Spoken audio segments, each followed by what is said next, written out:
Everyone, students, साझेदारी संगठन के अगले भाग की तरफ बढ़ते हैं। तो साझेदारी संगठन में हमने पढ़ा साझेदारी का क्या अर्थ होता है, साझेदारी की परिभाषा हमने देखी, इसके लक्षण और विशेषताएं देखी, और उसके बाद हमने साझेदारी के प्रकार, साझेदारी का मूल्यांकन यानी इसके लाभ और हानियां हमने जानी कि क्या लाभ इसकी हैं और क्या क्या हानियां हैं। अब हम नेक्स्ट टॉपिक स्टार्ट करेंगे, टाइप्स ऑफ पार्टनर्स। पार्टनर कितने प्रकार के होते हैं फर्म में, उसके बारे में आज हम बात करेंगे। सबसे पहला है पूर्ण साझेदार और दूसरा क्या है, अपूर्ण साझेदार। पूर्ण साझेदार और अपूर्ण साझेदार। पूर्ण साझेदार में जो पार्टनर है सक्रिय साझेदार, शिथिल साझेदार, गुप्त साझेदार। और अपूर्ण में नामात्र के साझेदार, प्रदर्शन द्वारा साझेदार, सीमित साझेदार, अवयस्क साझेदार और केवल लाभ में साझेदार। तो ये साझेदारों के प्रकार हैं। आइए इनको हम डिटेल में स्टडी करते हैं। सबसे पहला पूर्ण साझेदार। इसमें सक्रिय साझेदार कौन होता है? जो फर्म के संचालन में सक्रिय रूप से भाग लेता है और ये फर्म में पूंजी भी लगाता है, लाभ और हानि में हिस्सा भी प्राप्त करता है, और इसका उत्तरदायित्व कैसा होता है? असीमित। और इसी प्रकार से नेक्स्ट जो साझेदार है शिथिल साझेदार।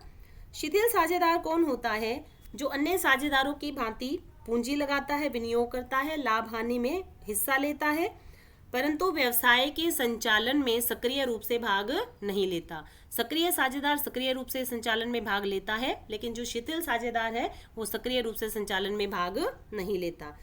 इसी में थर्ड है गुप्त साझेदार। ये वो साझेदार है जिसके बारे में आम जनता को जानकारी नहीं होती, इसे गुप्त साझेदार कहा जाता है।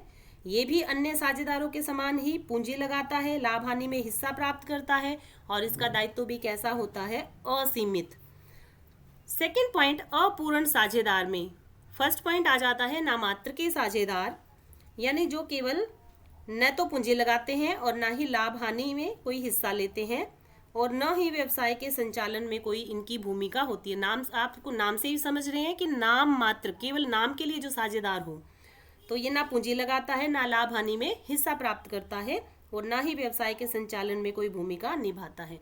तो फिर आप सोच रहे होंगे कि इसको साझेदार क्यों बनाया जाता है? इसकी जो गुडविल है, मार्केट में जो इसकी रेपुटेशन है, उसका फायदा उठाने के लिए हम इसको साझेदार बना लेते हैं। नेक्स्ट है प्रदर्शन द्वारा साझेदार। कोई व्यक्ति फर्म में साझेदार न होते हुए भी कहे गए शब्दों अथवा आचरण के द्वारा ऐसा प्रदर्शित करे कि वो साझेदार है, तो उस व्यक्ति को हम क्या कहते हैं? प्रदर्शन द्वारा साझेदार। तो यहाँ पर ऐसा क्यों किया जाता है? क्योंकि एक व्यक्ति की गुडविल इतनी बढ़िया है, रेपुटेशन मार्केट में अच्छी है, और वो ये दिखावा करे कि मैं इस फर्म में साझेदार हूँ, तो उस फर्म को आसानी से ऋण आदि लेने में सुविधा रहती है। तो इसीलिए प्रदर्शन द्वारा साझेदार जो है वो ऐसा दिखावा करता है, परंतु वास्तव में वो साझेदार नहीं होता। नेक्स्ट है सीमित साझेदार। ये वो व्यक्ति होता है जिसका दायित्व व्यवसाय में उसके द्वारा लगाई गई पूंजी तक सीमित होता है। जितना पैसा इसने बिजनेस में इन्वेस्ट किया हुआ है, उसका दायित्व केवल वहीं तक सीमित है। इसके पश्चात आ जाता है अवयस्क साझेदार।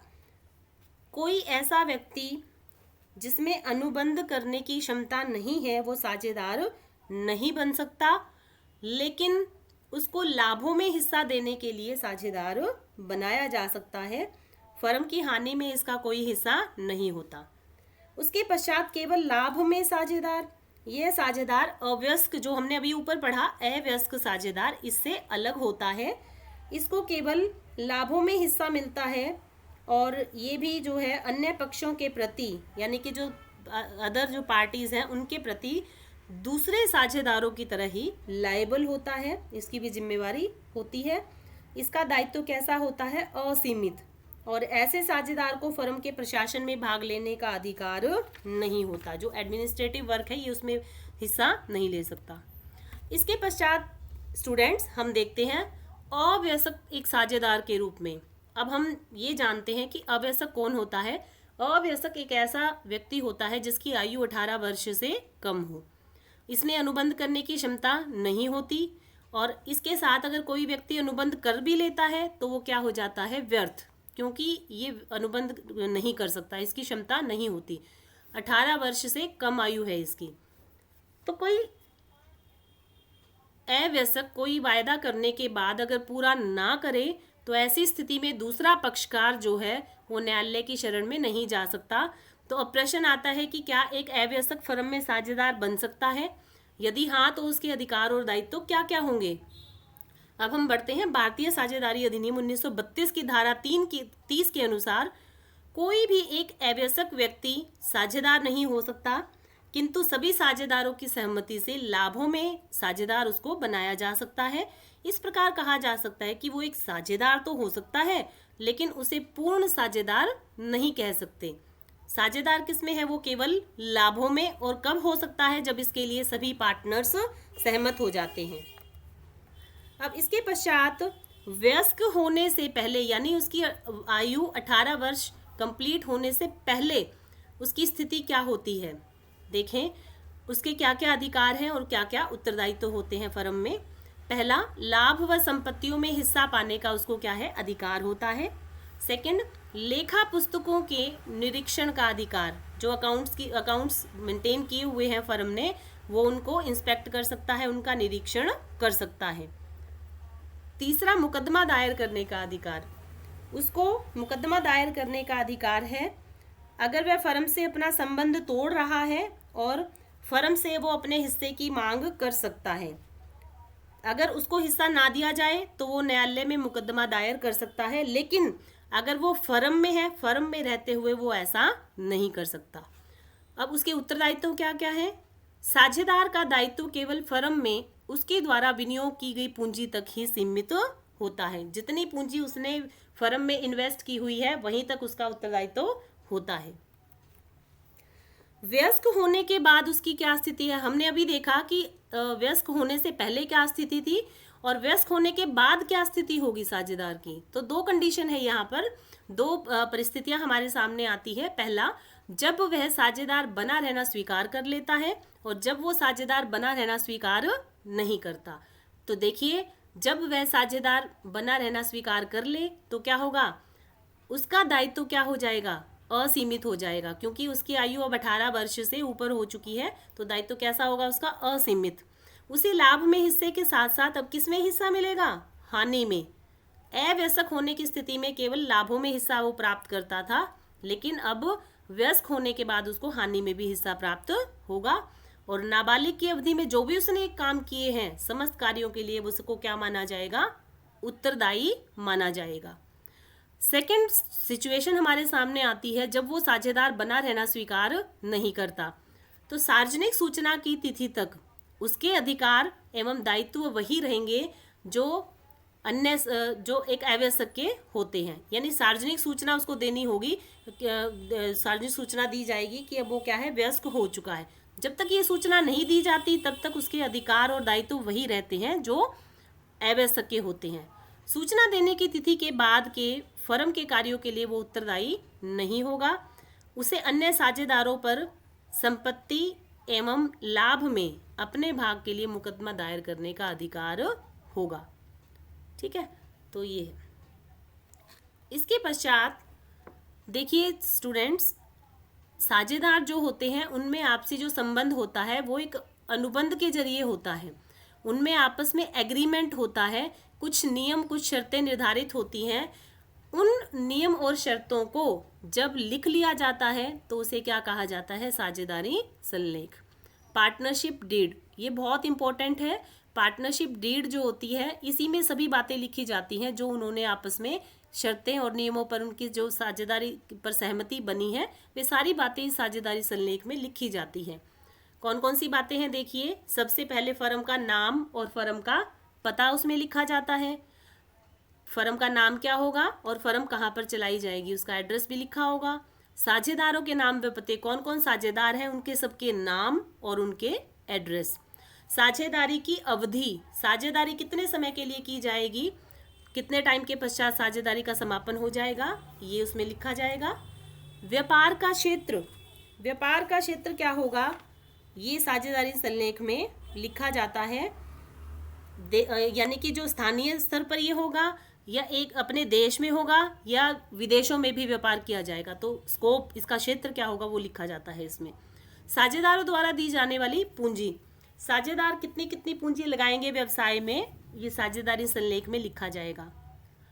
लाभ और हानि का अनुपात, सभी साझेदार होने वाले लाभ या हानि को किस प्रकार से बांटेंगे, उस अनुपात को कहाँ लिखा जाता है, साझेदारी संलेख में। साझेदारों को कोई कमीशन दिया जाना है या नहीं दिया जाना है, दिया जाएगा तो किस रेट से दिया जाएगा, और उनकी सैलरी, क्या किसी पार्टनर को सैलरी भी दी जानी है, दी जाएगी तो कितनी दी जाएगी, ये चीज़ कहाँ मेंशन की जाएगी, साझेदारी संलेख में। नेक्स्ट है साझेदारों द्वारा ऋण का लेना और देना। साझेदार फर्म को ऋण दे भी सकते हैं और फर्म से ऋण ले भी सकते हैं, तो कितनी मात्रा तक वो फर्म से ऋण ले सकते हैं, ये सब कहाँ लिखा जाएगा, पार्टनरशिप डीड में। उसके पश्चात साझेदारों आहरण तथा उस पर ब्याज। आहरण किसे कहते हैं, आहरण वह होता है जब पार्टनर अपने पर्सनल यूज के लिए बिजनेस से कोई कैश या कोई माल निकाल लेता है तो उसे क्या कहा जाता है, आहरण। तो फर्म उस पर ब्याज लेगी या नहीं लेगी, और लेगी तो किस दर से लेगी, और कितनी मात्रा तक वो फर्म से आहरण कर सकता है। इसके पश्चात साझेदारों के अधिकार, कर्तव्य एवं दायित्व। साझेदारों के क्या क्या अधिकार होंगे, उनके कर्तव्य क्या है और उनके दायित्व क्या है, सब चीज क्लियरली कहाँ मेंशन की जाएगी, साझेदारी संलेख में। खाता पुस्तकों का अंकेक्षण, ऑडिटिंग जो है खातों की करवाई जानी है, कौन करेगा, किस प्रकार से किया जाना है, सब ये कहाँ दिया जाएगा, साझेदारी संलेख में। प्रवेश और निवृत्त होना, यानी कि एडमिशन और रिटायरमेंट जो होगी वो किस प्रकार से, एडमिशन की क्या क्या शर्तें हैं और रिटायरमेंट किस प्रकार से होनी है, ये सब भी हमारा साझेदारी संलेख में दिया होता है। साझेदारी नियमों का उल्लंघन, यदि कोई साझेदार साझेदारी नियमों का उल्लंघन करता है तो उसके विरुद्ध किस प्रकार की कार्यवाही की जाएगी, ये साझेदारी संलेख में लिखा जाएगा। उसके पश्चात साझेदार की मृत्यु तथा उसका उत्तराधिकारी। साझेदार की मृत्यु जब हो जाती है तो उसकी जो पूंजी व्यापार में लगी हुई है या जो उसके लाभों में हिस्सा है उसके उत्तराधिकारी को दिया जाना है। तो इस प्रकार से ये स्पष्ट रूप से उल्लेख होगा कि मृतक साझेदार की जो राशि है उसके उत्तराधिकारी को किस प्रकार से दी जाएगी, कितनी किश्तों में दी जाएगी, उस पर ब्याज आदि दिया जाएगा या नहीं दिया जाएगा, तो ये भी साझेदारी संलेख में लिखा जाता है। इसके पश्चात साझेदारी का अंत, किन परिस्थितियों में साझेदारी का समापन होगा, इसका जो है स्पष्ट उल्लेख साझेदारी संलेख में किया जाएगा। ख्याति के मूल्यांकन की क्या क्या विधियां होंगी, इसका उल्लेख भी कहाँ होगा, साझेदारी संलेख में। और उसके पश्चात मध्यस्थ वाक्य, आपस में जो मतभेद साझेदारों में हो जाते हैं उनको दूर करने के लिए किसी मध्यस्थ की नियुक्ति की जाएगी अथवा नहीं, और किस प्रकार से ऐसी नियुक्ति की जाएगी और उस मध्यस्थ को क्या क्या अधिकार होंगे, तो ये सब कुछ साझेदारी संलेख में लिखा जाता है। इसके पश्चात हम पढ़ेंगे साझेदारी का जो रजिस्ट्रेशन है, रजिस्ट्रेशन ऑफ पार्टनरशिप, उसकी विधि क्या होती है, किस प्रकार से रजिस्ट्रेशन कराया जा सकता है। फर्म का रजिस्ट्रेशन कराने के लिए सभी राज्य सरकारें अपने अपने राज्यों में किसकी नियुक्ति करती है, रजिस्ट्रार की। और फर्म की रजिस्ट्रेशन के लिए सबसे पहले क्या किया जाएगा, एक फॉर्म भरना होता है और उसकी कोई फीस होती है, जितनी भी वो फीस उस फॉर्म के साथ लगाकर कहाँ भेज दिया जाता है, राज्य के रजिस्ट्रार ऑफ फर्म्स के पास। इस फॉर्म में कौन कौन सी सूचनाएं देनी पड़ती है, फर्म का क्या नाम है, फर्म का व्यवसाय क्या है, कारोबार का मुख्य स्थान क्या है, अन्य स्थानों के नाम और पते जहां फर्म का व्यवसाय चलता है। साझेदारों के पूरे नाम और उनके जो एड्रेस हैं वो भी इसमें फॉर्म में भरे जाते हैं। साझेदारों के फर्म में प्रवेश करने की तिथि, फर्म की अवधि क्या है, कितने समय के पश्चात फर्म का समापन होना है, प्रत्येक साझेदार अथवा उनके अधिकृत प्रतिनिधियों के हस्ताक्षर, तो ये सब कुछ इस फॉर्म में भरा जाएगा। और जो फीस है उसके साथ, फॉर्म के साथ वो फीस समेत रजिस्ट्रार ऑफ फर्म्स के पास भेज दिया जाता है। अब रजिस्ट्रार उसकी जांच पड़ताल करेगा और उसको लगता है कि सारी सूचनाएं, आवश्यक सूचनाएं भर दी गई हैं और स्पष्ट रूप से भरी गई हैं और सभी इन्फॉर्मेशन क्या है, सही है, तो वो फॉर्म में भरे गए विवरण को कहाँ लिखेगा? एक रजिस्टर में। उसे क्या कहा जाता है? फर्मों का रजिस्टर। और उसकी एंट्री वो उसमें कर देता है। इसके पश्चात सारी सूचनाएं सही पाए जाने पर फर्म को एक सर्टिफिकेट या प्रमाण पत्र दे दिया जाता है, जिसे रजिस्ट्रेशन का प्रमाण पत्र कहा जाता है। ये प्रमाण पत्र प्राप्त कर लेने के बाद फर्म को क्या कहा जाएगा? Registered firm. ठीक है, तो ये रजिस्ट्रेशन अनिवार्य नहीं होता, लेकिन अगर रजिस्ट्रेशन ना करवाया जाए तो फर्म को क्या क्या समस्याएं आ सकती हैं? सभी साझेदार आपसी झगड़े की दशा में फर्म के किसी अन्य साझेदार पर न्यायालय में वाद प्रस्तुत नहीं कर सकता, और साझेदार अपने अधिकारों को प्राप्त करने के लिए फर्म के विरुद्ध वाद प्रस्तुत नहीं कर सकता। फर्म भी किसी साझेदार के विरुद्ध जो है वो कोर्ट में केस या वाद प्रस्तुत नहीं कर सकती, और फर्म अन्य पक्षकारों के विरुद्ध भी वाद प्रस्तुत नहीं कर सकते। तो रजिस्ट्रेशन कराने के हमें कुछ लाभ होते हैं, उन लाभों के बारे में जानते हैं। क्या क्या लाभ हैं? करवाना चाहिए, ये कंपलसरी नहीं होता, अनिवार्य नहीं होता, लेकिन अगर करा लेते हैं तो उससे क्या लाभ हमें मिलेंगे? पहला, फर्म को लाभ। फर्म को क्या लाभ होगा? रजिस्टर्ड फर्म को बाहरी पक्षकारों के विरुद्ध न्यायालय में दावा करने का अधिकार प्राप्त हो जाता है। साझेदारों को क्या लाभ होने वाले हैं? अगर साझेदारों के आपस में झगड़ा हो जाए तो वो कोर्ट में जाकर, न्यायालय में जाकर उनके खिलाफ वाद प्रस्तुत कर सकते हैं।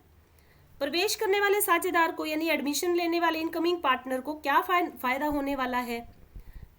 रजिस्टर्ड फर्म में कोई भी पार्टनर एंटर करेगा तो अपने राइट्स के लिए, अपने अधिकारों की लड़ने के लिए वो समर्थ हो जाता है, और अगर रजिस्ट्रेशन नहीं है तो उसे अन्य पार्टनर की ईमानदारी पर ही निर्भर रहना पड़ता है। कोई पार्टनर यदि ईमानदार नहीं है तो उसको नुकसान उठाना पड़ सकता है। अगर पार्टनर ईमानदार है तो ठीक है, और रजिस्ट्रेशन अगर करवाया हुआ है फर्म का तो वहाँ पर वो अपने अधिकारों के लिए दूसरे उनके साझेदारों के खिलाफ जो कोर्ट में केस कर सकता है। उसके पश्चात फर्म से अलग होने वाले साझेदार को क्या लाभ होते हैं? फर्म से साझेदार कब अलग होता है? दो कंडीशन में, जब साझेदार की मृत्यु हो जाए और साझेदार अवकाश ग्रहण कर ले, यानी रिटायरमेंट हो जाती है पार्टनर की। तो जब पार्टनर की डेथ हो जाती है तो इन साझेदारों की मृत्यु के बाद किए गए फर्म के कार्यों के लिए इनके उत्तराधिकारी उत्तरदायी नहीं होते इनके उत्तराधिकारी। इस उत्तरदायित्व से बचने के लिए इन्हें किसी तरह की सार्वजनिक सूचना देने की जरूरत नहीं होती। और साझेदार के अवकाश ग्रहण करने की कंडीशन में क्या होगा? अवकाश ग्रहण करने वाला साझेदार फर्म के कार्यों के लिए उस समय तक तो उत्तरदायी है जब तक उसके अवकाश ग्रहण की सूचना सार्वजनिक रूप से नहीं दी जाती। लेकिन रजिस्टर्ड फर्म से अवकाश ग्रहण करने वाला साझेदार केवल रजिस्ट्रार को ये सूचना देकर कि जो रजिस्टर में दर्ज कर ली जाती है, इस उत्तरदायित्व से मुक्त हो जाता है। तो रजिस्ट्रार को सूचना देने की तिथि के बाद ऐसे साझेदार फर्म के किसी भी कार्य के लिए उत्तरदायी नहीं होंगे। तो ये फर्म की रजिस्ट्रेशन कराने के लाभ हमने देखे, क्या क्या लाभ हमें होते हैं। स्टूडेंट्स, आज जो हमने पढ़ा उसको एक बार फिर से हम रिवाइज कर लेते हैं। साझेदारों के प्रकार, दो प्रकार के, पूर्ण साझेदार और अपूर्ण साझेदार। पूर्ण साझेदार जो सक्रिय रूप से भाग लेता है वो सक्रिय साझेदार कहलाता है। जो फर्म के संचालन में सक्रिय रूप से भाग नहीं लेता उसको शिथिल साझेदार कहते हैं। गुप्त साझेदार जो आम जनता को इसके बारे में कोई जानकारी नहीं होती कि ये साझेदार है अथवा नहीं है। और अपूर्ण साझेदार में हमने पढ़ा नामात्र के साझेदार, प्रदर्शन द्वारा साझेदार। नामात्र कौन से होते हैं? जो केवल नाम के लिए साझेदार होते हैं, ये फर्म में पूंजी नहीं लगाते और ना ही फर्म के संचालन में भाग लेते हैं। इसी प्रकार से प्रदर्शन द्वारा साझेदार जो है ये भी ऐसा दिखावा करता है कि वो साझेदार है, लेकिन वास्तव में वो फर्म में साझेदार नहीं होता, केवल वो दिखावा करता है ताकि फर्म को ऋण आदि लेने में आसानी रहे। उसके पश्चात सीमित साझेदार। सीमित साझेदार इसका जो उत्तरदायित्व है वो कैसा होता है? जितनी पूंजी इसने इन्वेस्ट की हुई है बिजनेस में, केवल वहीं तक इसका उत्तरदायित्व है। अवयस्क साझेदार जो 18 वर्ष से कम का व्यक्ति है वो फर्म में वैसे तो साझेदार नहीं बन सकता, लेकिन सभी साझेदार अगर सहमत हैं तो लाभों में उसको हिस्सा दिया जा सकता है, लाभों में हिस्से के लिए उसे साझेदार बनाया जा सकता है। उसके पश्चात केवल लाभ में साझेदार। ऐसा पार्टनर जो केवल फर्म के लाभों में हिस्सा लेता है, उसे केवल फर्म के लाभ में भागीदार होता है ये, और इसको हानि में इसको कोई हिस्सा नहीं दिया जाता, और इसको फर्म के एडमिनिस्ट्रेशन या प्रशासन में भाग लेने का कोई अधिकार नहीं होता। इसके बाद हमने अवयस्क के बारे में पढ़ा कि अवयस्क कौन होता है। 18 वर्ष से कम की आयु का व्यक्ति जो है उसे क्या कहा जाता है, अवयस्क। उसमें अनुबंध करने की योग्यता नहीं होती, अर्थात उसके साथ कोई अनुबंध कर भी लेता है तो वो व्यर्थ होता है। न्यायालय में कोई उसके खिलाफ कोई मुकदमा दर्ज नहीं करा सकता यदि वो किसी शर्त को, किसी अनुबंध को पूरा करने से इनकार कर दे। उसके पश्चात वयस्क होने से पहले अवयस्क साझेदार की स्थिति के बारे में हमने जाना कि उसके अधिकार क्या होते हैं, उत्तरदायित्व क्या क्या होते हैं। अधिकार क्या है उसके, लाभों और संपत्तियों में उसको हिस्सा पाने का अधिकार होता है, लेखा पुस्तकों का निरीक्षण करने का उसको अधिकार होता है, मुकदमा वो दायर कर सकता है अगर वो फर्म से अलग हो रहा है और उसका हिस्सा अन्य पार्टनर्स उसको नहीं दे रहे तो वो कोर्ट में, न्यायालय में मुकदमा उसके खिलाफ दर्ज करा सकता है। उत्तरदायित्व, साझेदार का दायित्व केवल फर्म में जितना पैसा उसने फर्म में लगाया हुआ है केवल वहीं तक उसका उत्तरदायित्व बनता है, उससे ज्यादा नहीं। वयस्क होने के बाद उसकी स्थिति 2 पॉइंट्स में हमने पढ़ी ये भी, जब वो साझेदार बना रहना स्वीकार करता है और जब वो साझेदार बना रहना स्वीकार नहीं करता। जब वो स्वीकार करता है कि वो साझेदार बना रहेगा, उसका दायित्व कैसा हो जाएगा, असीमित, और लाभ के साथ साथ उसको क्या मिलेगा, अब हानि में भी हिस्सा मिलेगा। नाबालिगी में जो भी कार्य उसने किए गए होंगे वो जिम्मेवार होगा उनके लिए। जब वो साझेदार बना रहना स्वीकार ना करे तो जब तक ये सूचना नहीं दी जाती कि वो साझेदार नहीं है तब तक उसके अधिकार और दायित्व वही रहते हैं जो जिस समय वो अवयस्क था उस समय जो उसके अधिकार और दायित्व थे वो वही उसके अधिकार और दायित्व बने रहेंगे। और इसके ये सूचना देने के बाद जो भी फर्म काम करेगी उसके लिए इसकी कोई जिम्मेवारी नहीं होगी और ये अपने हिस्से को प्राप्त करने के लिए न्यायालय में मुकदमा दायर करने का अधिकार रखता है। इसके पश्चात बच्चों आपने बहुत इंपॉर्टेंट टॉपिक इसमें पढ़ा, साझेदारी संलेख। ये एक एग्रीमेंट होता है पार्टनर्स के बीच में जिसमें क्या क्या बातें लिखी होती हैं, फर्म का नाम व पता, साझेदारों के नाम व पते, साझेदारी की अवधि, व्यापार का क्षेत्र, साझेदारों द्वारा दी जाने वाली पूंजी, लाभ हानि का क्या अनुपात होगा, लाभ हानि को किस रेशो में वो बांटेंगे, साझेदारों का कमीशन एवं वेतन, साझेदार ऋण ले सकते हैं या नहीं, या फर्म को ऋण दे सकते हैं या नहीं, और अगर ले सकते हैं तो कितना ले सकते हैं, कितना उससे ब्याज उस पर वसूल किया जाएगा। उसके पश्चात आहरण और उस पर ब्याज, साझेदार निजी प्रयोग के लिए फर्म से पैसा निकाल सकते हैं या नहीं, और उस पर अगर निकालते हैं तो किस दर से ब्याज लिया जाएगा। उसके पश्चात साझेदारों के अधिकार और कर्तव्य और दायित्वों के बारे में लिखा जाता है साझेदारी संलेख में। खाता पुस्तकों के अंकेक्षण के बारे में बताया जाता है कि अंकेक्षण किस प्रकार से होगा, एडमिशन और रिटायरमेंट किस प्रकार से होगा, इस बारे में भी साझेदारी संलेख में स्पष्ट रूप से लिखा होता है कि पार्टनर जो है वो किस प्रकार से, एडमिशन के क्या क्या नियम होंगे, और जब रिटायर हो रहा है तो उसके बारे में भी किस प्रकार, कितना लाभ उसको मिलेगा, रिटायरमेंट के समय क्या क्या उसको दिया जाएगा। उसके पश्चात साझेदारी नियमों का उल्लंघन, यदि कोई साझेदारी नियमों का उल्लंघन करता है तो उसे क्या दंड मिलेगा नियमों का उल्लंघन करने पर। साझेदार की मृत्यु हो जाती है तो उसका उत्तराधिकारी जो है उसको उसकी राशि पाने का अधिकार होता है, पूंजी और लाभों में हिस्सा, तो वो किस प्रकार से उसका भुगतान फर्म उत्तराधिकारी को करेगी, ये भी स्पष्ट रूप से साझेदारी संलेख में लिखा होता है। साझेदारी का अंत किस प्रकार से होगा, अपने आप हमने पढ़ा था कि साझेदारी का अंत 2 प्रकार से हो सकता है, एक तो न्यायालय इंटरवेंशन करे और दूसरा विदाउट कोर्ट के इंटरवेंशन के हो जाए। तो इसमें अलग अलग परिस्थितियां हैं। तो साझेदारी का अंत किस प्रकार से होगा, ख्याति के मूल्यांकन की क्या क्या विधियां होंगी, इस विषय में भी बताया जाएगा साझेदारी संलेख में।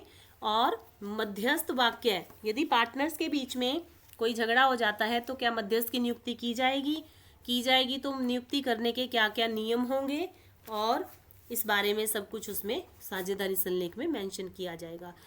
बच्चों ये साझेदारी संलेख में सारी बातें जब स्पष्ट रूप से लिख दी जाती है तो उनमें कोई कंफ्यूजन आपस में नहीं रहती। साझेदारी संलेख में क्या साझेदारों के बीच में क्या होना चाहिए? अत्यंत सद्विश्वास होना चाहिए।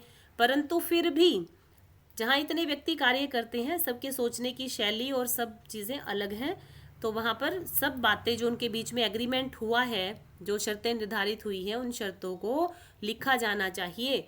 यदि वो शर्तें लिख ली जाती हैं तो भविष्य में साझेदारों को भी फ़ायदा होगा और फर्म को भी। कल को कोई दिक्कत होती है, झगड़ा हो जाता है, तो साझेदारी संलेख में जो बातें लिखी गई हैं उसको न्यायालय में एक एविडेंस के रूप में, प्रूफ के रूप में प्रस्तुत किया जा सकता है। अब रजिस्ट्रेशन कराने की क्या क्या विधि होती है ये भी हमने पढ़ा। एक बार फिर से इसको थोड़ा सा हम रिवाइज कर लेते हैं। फर्म का रजिस्ट्रेशन कराने के लिए जो राज्य सरकारें, हर राज्य की सरकार ने अपने राज्य में एक रजिस्ट्रार नियुक्त कर रखा है, और फर्म के रजिस्ट्रेशन के लिए सबसे पहले फॉर्म भरा जाता है। शुल्क के साथ, फीस के साथ ये फॉर्म जमा करवाया जाता है, और रजिस्ट्रार देखेगा, जांच पड़ताल करेगा। जब वो सेटिस्फाई हो जाता है, उसे विश्वास हो जाता है कि सारी बातें सही बताई गई हैं, तो क्या है, वो एक रजिस्टर में एंट्री करेगा और फर्म को सर्टिफिकेट देगा, ताकि फर्म अपने बिजनेस को चला पाए। जब ये सर्टिफिकेट फर्म को मिल जाता है तो उस फर्म को क्या कहा जाता है? Registered firm. ठीक है, तो रजिस्ट्रेशन कराने की विधि इस प्रकार से थी। अब बच्चों, रजिस्ट्रेशन कराना अनिवार्य नहीं है, परंतु करा लेते हैं तो इसके बहुत सारे लाभ फर्म को होते हैं। इन लाभों के बारे में भी जाना, फिर से दोबारा से एक बार हम देख लेते हैं। फर्म को रजिस्ट्रेशन कराने के क्या क्या लाभ होंगे? फर्म को सबसे पहला लाभ किसको होगा? फर्म को क्या लाभ होगा? फर्म अगर रजिस्टर्ड है तो कोई बाह्य पक्षकार यदि फर्म के साथ कुछ गलत करता है तो फर्म उसके खिलाफ न्यायालय में मुकदमा दर्ज करा सकती है। दूसरा, साझेदारों को लाभ। साझेदारों के बीच में आपसी झगड़े हो जाते हैं तो इसके विरुद्ध वो वाद प्रस्तुत कर सकते हैं, और अधिकारों के लिए, अपने अधिकारों के लिए फर्म के विरुद्ध और बाहरी पक्षकारों के विरुद्ध भी वो न्यायालय की शरण में जा सकते हैं। नेक्स्ट है, प्रवेश करने वाले साझेदार को क्या लाभ होते हैं?